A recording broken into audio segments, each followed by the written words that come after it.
ప్రస్తుతం నాతో రాజ్యసభ సభ్యులు అయోధ్య రామరెడ్డి గారు ఉన్నారు. మొత్తమే కూడాను రాష్ట్రంలో సామాజిక సాధికారికత బస్ యాత్ర ఎంత గొప్పగా జరుగుతుందో కూడా ఆయన మాట్లాడి తెలుసుకుందాం. సార్, చాలా అద్భుతంగా ఉంది నందిగామలో. పండుగ వాతావరణం ఉదయం నుంచి కూడా మంచి సందడిగా ఉంది.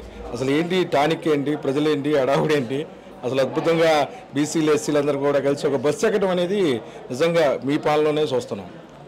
అంటే జగన్మోహన్ రెడ్డి గారు ఆలోచనలకి విధానంగా రాష్ట్ర ప్రభుత్వం అలాగే పార్టీ రెండిట్లో కూడాను ఒక కొత్త ఒరవడి తీసుకొచ్చారు. ఆయన ఏం చెప్పారంటే సమాజంలో ఎవరైతే ఈ యొక్క బాధ్యతలను మోస్తూ సమాజానికి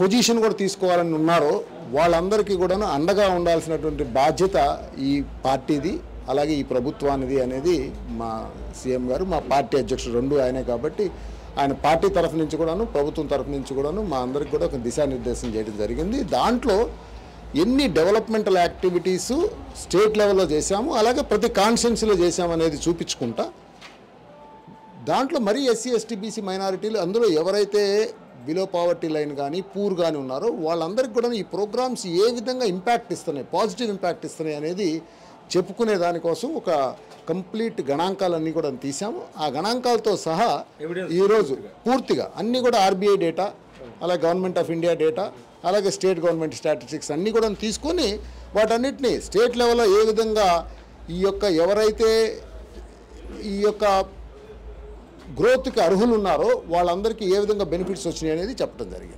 సార్, తెలంగాణ ఎన్నికల తర్వాత ఆంధ్రప్రదేశ్లో ఆ ప్రభావాలు ఏమైనా కనిపించే అవకాశం ఉందా? ఒకటి తెలంగాణది దాంట్లో కూడా మీరు చూస్తే అక్కడ ఉన్నటువంటి పరిస్థితులు వేరు. ఇక్కడికి వచ్చే తలకి మనది ఏంటంటే అంతా కూడాను ప్రజల కోసం ప్రతిరోజు కూడాను ఈ పార్టీ ఈ ప్రభుత్వం పనిచేసింది, ఆలోచించింది. కాబట్టి ప్రతి విషయంలో కూడాను ముక్కుముడిగా అందరూ దాడి చేస్తున్నారు. అన్నీ ఉంటాయి. జగన్ గారికి ఎప్పుడు చూసినాయే కదా, ఇవన్నీ ఫైటర్ కదా, అన్నీ లాగేస్తారు.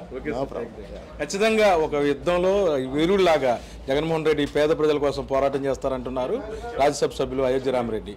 అంతేకాకుండా రాబోయే రోజుల్లో ఏదైతే రాష్ట్రంలో చేసిన అభివృద్ధి పైన పూర్తి గణాంకాలతో కూడాను రికార్డ్స్తో ప్రజల ముందు ఉంచడం అనేది నిజంగా ఏ పార్టీ కూడా అటువంటి సాహసం చేయలేని పరిస్థితి అయితే కనిపిస్తుంది. వీడియో జర్నలిస్ట్ విజయకృష్ణ కలిసి ఆర్టీఎం కోసం అబ్దుల్ అలీం, నందిగామ.